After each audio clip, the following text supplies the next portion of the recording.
Salut à tous, vous êtes sur Génie Télé, c'est Quintet numéro 123, Quintet les bons coups du Quintet sur le net. Ce vendredi, c'est finalement sur l'hippodrome de Vichy que se disputera notre Quintet Plus. Initialement, c'était à Auteuil, il n'y a pas eu assez de partants, on court à Vichy. Et pour étudier ce Quintet Plus qui se dispute sur 2000 mètres, j'ai à mes côtés Olivier Brault. Salut Patrick, salut à tous, Quintet plus difficile à étudier. C'est vrai. Et Hubert de Bruyne. Salut Patrick, salut Olivier, mais vous trouvez pas que ça sent la prune? C'est vrai. Allez là, ce Quick Béret, mon petit Olivier, il porte 60 kg et demi. Est-ce que c'est trop? Moi j'ai pris le parti de le retenir tout de même, car c'est un cheval qui a déjà fait jeu égal avec Divintrem tout en portant 3 kg de plus que Divintrem. Cette fois-ci il n'aura que 2 kg de plus et Divintrem fait partie fort logiquement des favoris de cette compétition. Cheval qui a montré des moyens en début de carrière.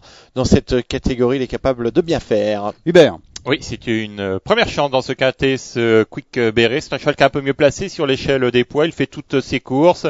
Alors, je pense qu'à ce poids, il sera probablement limite pour le succès, mais une place, c'est largement dans ses cordes. Hubert, le 2, c'est Divin Trump, justement, qui reste sur une bonne tentative à Deauville et qui auparavant avait fait ses preuves à Vichy sur le parcours qui nous intéresse. Voilà, vous avez bien résumé la situation. Il s'annonce comme le cheval à battre, Divin Trump. Il vient de mieux courir en meilleure société. Il apprécie ce parcours et fort logiquement, il ralliera la majorité des suffrages. C'est une base incontournable. Kiki. Oui, comme l'a dit Patrick, le 15 août dernier c'était super, donc on retient. Allez, le 3, c'est Bariolo qui vient d'ouvrir son palmarès à Clairefontaine. Cheval qui monte en puissance, il ne cesse de progresser. Certes, bon, il est placé assez haut sur l'échelle des poids, mais j'y crois, hein, c'est un cheval d'avenir.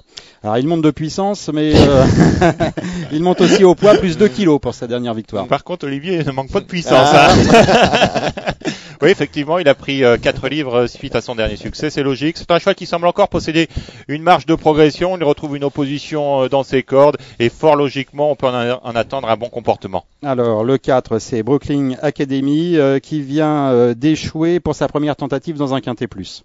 Oui, alors suite à ce succès, elle est un peu mieux placée sur l'échelle des valeurs puisqu'elle a été baissée d'1 kilo, mais elle doit faire ses preuves à ce niveau. Les chevaux de Carlos Lafonparias reviennent en forme, pourquoi pas pour une surprise. Moi j'ai pris le risque de l'écarter car elle ne m'a pas convaincu en dernier lieu, je vais y arriver. Une petite rentrée, elle n'a pas couru depuis fin juillet. Voilà, c'est pour ça que j'ai écarté. Ah bah c'est super, c'est court au moins. Facile, Vous avez bien bossé la course, ah, hein, oui, Kiki, c'est non, bien ça. Non, mais il faut le trouver, journaliste hein. qui maîtrise Voilà, hein. son quintet. Allez, le 5, c'est Peinture Céleste, une pouliche toute neuve qui ne compte que 5 tentatives publiques. C'est pas beaucoup ça. Oui, mais elle a pratiquement toujours répondu présent, de 3e place cette année. Pour moi, elle affronte un lot largement dans ses cordes. Il faut la retenir pratiquement en tête de votre pronostic. Hubert. Au papier, c'est une première chance. Elle Voilà, a vraiment voilà. Elle a vraiment des lignes intéressantes. Elle a montré de la qualité dans les courses à condition. Je crois qu'elle a battu un certain Garrigue. Voilà. Donc ça lui confère vraiment une très bonne chance. Le petit bémol, Olivier, c'est le fait quand même qu'elle ne soit pas confirmée sur la distance qui nous intéresse. C'est une pouliche assez brillante. Et j'ai peur que dans ces conditions, les 2000 mètres soient un peu le bout du monde pour ses aptitudes. Mais au papier, on est quand même obligé de la retenir, Patrick. Allez, le 6, c'est Manilva qui reste sur un succès. Alors précisément sur ce même parcours. Oui, elle a gagné en valeur 31, Manilva, elle est désormais prise en valeur 33. La dernière fois, elle a gagné que d'une encolure, elle a gagné qu'après lutte, donc j'ai l'impression que désormais, dans ce genre de confrontation, elle n'a aucune marge. Raison pour laquelle, Patrick, j'ai pris le risque de l'écarter. Kiki. Ah, moi aussi, je l'ai écarté, c'est un regret. Tout de même, hein. Attention, il faut la mettre en bout de combinaison. Elle est difficile à monter, il faut vraiment venir au dernier moment avec elle.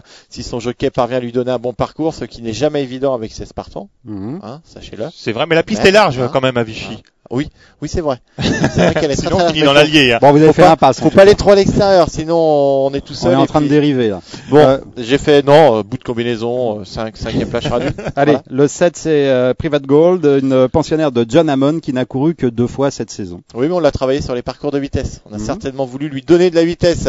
On l'a vu en fin de saison dernière très bien faire sur 1600 mètres. On s'aperçoit qu'elle est capable de jouer les tout premiers rôles sur les longs parcours. À mon avis, comme on dit au trot, elle est en retard de gain. Ah, il est en retard parce que j'ai commencé par faire une bêtise et évidemment vous avez enchaîné, c'est un mal. Ah, c'est un mal. Bon, allez, taisez-vous. En plus, alors là. Il les a perdus. Hein. Ouais. Hubert. Bah écoutez, il aura. J'ai pas le droit de finir, moi.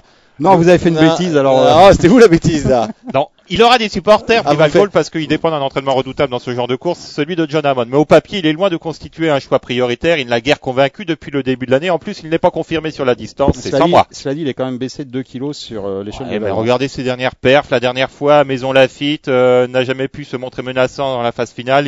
Il était muni de hier pour la première fois. J'ai l'impression que son entraîneur John Hammond le cherche un peu. Bon, allez, on passe au 8 Gento qui a fait ses preuves cet été sur ce même parcours. Oui, il avait très bien couru dans la course référence lors de son avant-dernière sortie où il s'était classé 3e.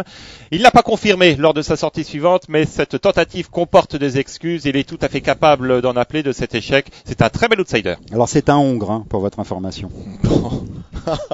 Faites penser à quelqu'un quand vous faites de Bon, bêtises. allez. Vous relancez ça sur le dos des autres. Vous serez pas patron par hasard, vous? On dirait un patron. C'est bizarre, il travaille comme un patron, ce gars-là. Alors, Gento numéro 8. Et moi, j'adore. C'est un cheval qui va aux avant-postes. Tout le monde le sait. Les chevaux qui prennent le train à leur compte. J'adore ça car ils ont besoin de personne. Et c'est un avantage dans ce genre de catégorie. Si son jockey s'entend bien avec lui, Anthony Crascus, eh bien, il peut s'amuser avec ses adversaires. Il faut le retenir dans une combinaison.